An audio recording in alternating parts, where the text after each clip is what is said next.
Our origins often dictate how we and our accomplishments are viewed by the world. It's always inspiring to witness a rags to riches life story as opposed to another corporate investor who is born into wealth. I should ask though, do you know what created you? I'm not asking who your biological parents are. I'm asking for your theological or theoretical beliefs.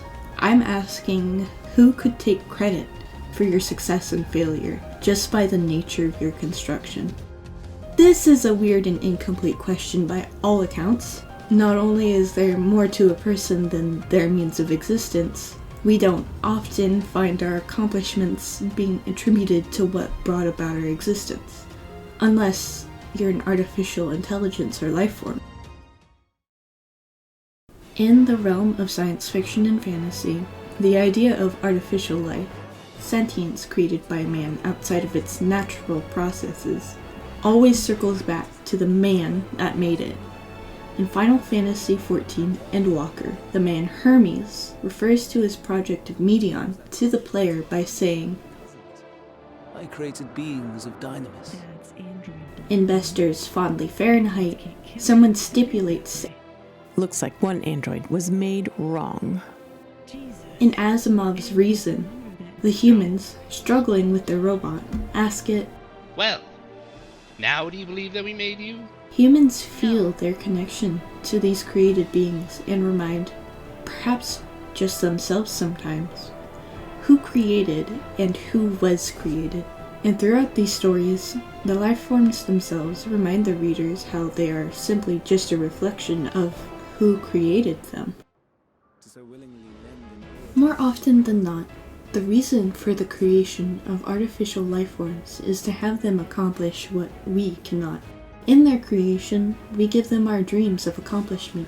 This is most aptly seen in Final Fantasy XIV Endwalker, in how the journey of Hermes' eventual descent into world-ending madness is first preceded by the hopes and curiosities he gives his creation Meteion. So many stars, so many lives. For us, there may be no higher purpose than to live for our world. But what of the other living beings out there? What is it that gives their lives meaning? That drives them day after day after day? To pose that question to our undiscovered cousins, I created beings of dynamis, who can traverse the vast emptiness between the stars. Meteion and her sisters. Hermes' journey is Meteion's journey, as his question is Meteion's question. He quite literally gives this part of himself to his creation of Meteion through the purpose of her creation. Perhaps this phenomena is more aptly seen in Bester's Fondly Farenheit, in how the story concludes that the criminal actions of the android and the confusion as to who the narrator even is are a result of a projection from the owner. If you live with a psychotic who projects his sickness upon you, there is a danger of falling into his psychotic pattern and becoming virtually psychotic yourself. And such a phenomenon can be seen in how Meteion's behavior is naive and childlike, much like Hermes' knowledge. Meteion's first apparent appearance has her stumbling over her words. I want to be...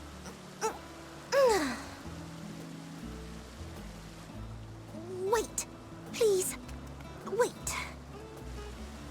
And later, upon a harrowing report of Meteion's finding, a colleague, Emmett Selk, deliberately asks Hermes, did you consider what may happen if the premise of the question is flawed?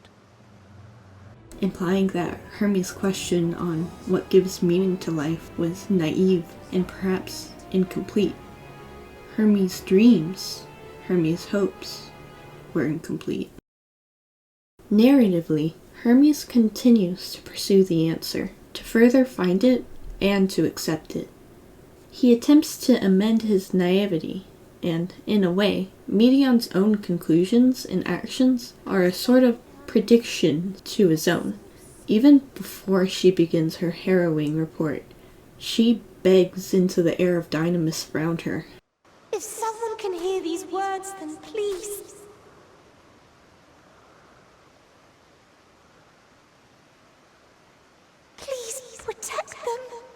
Protect them all!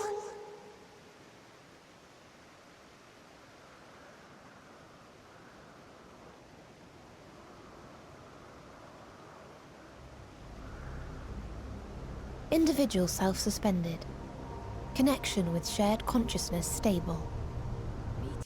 The report proceeds, and as it does so, you can begin to see the gears click in the heads of those who are listening. And for Hermes, he hears what the others are saying, to stop the report and cease his foolishness.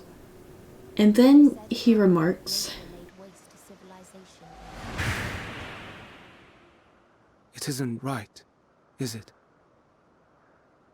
It isn't right to turn away from the answer. Even if the answer is pain.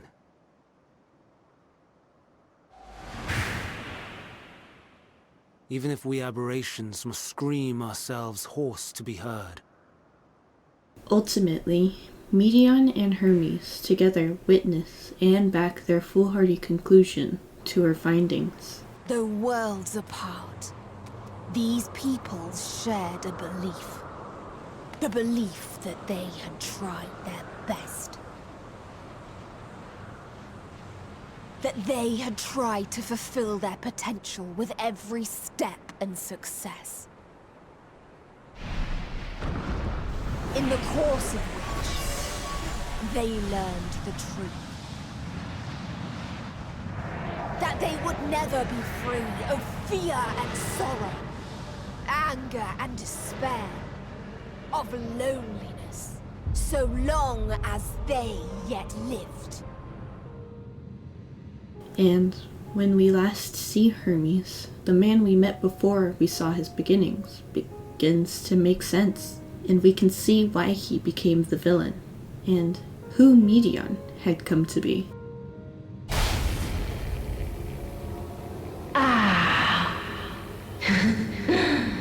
At last.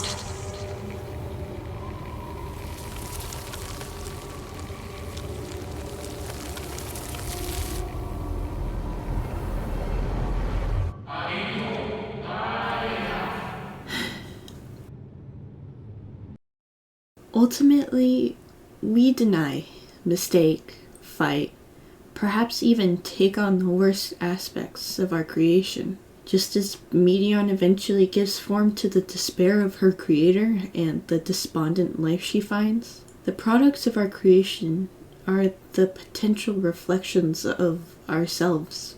Their denial, their crimes, their ultimatums, whilst perhaps short of our own thinking and conclusions, they are still the part of ourselves that we gave to them. After all, the robot in Asimov's Reason himself says, I accept nothing on authority. A hypothesis must be backed by reason, or else it is worthless, and it goes against all the dictates of logic to suppose that you made me. Ha, ha, ha, ha,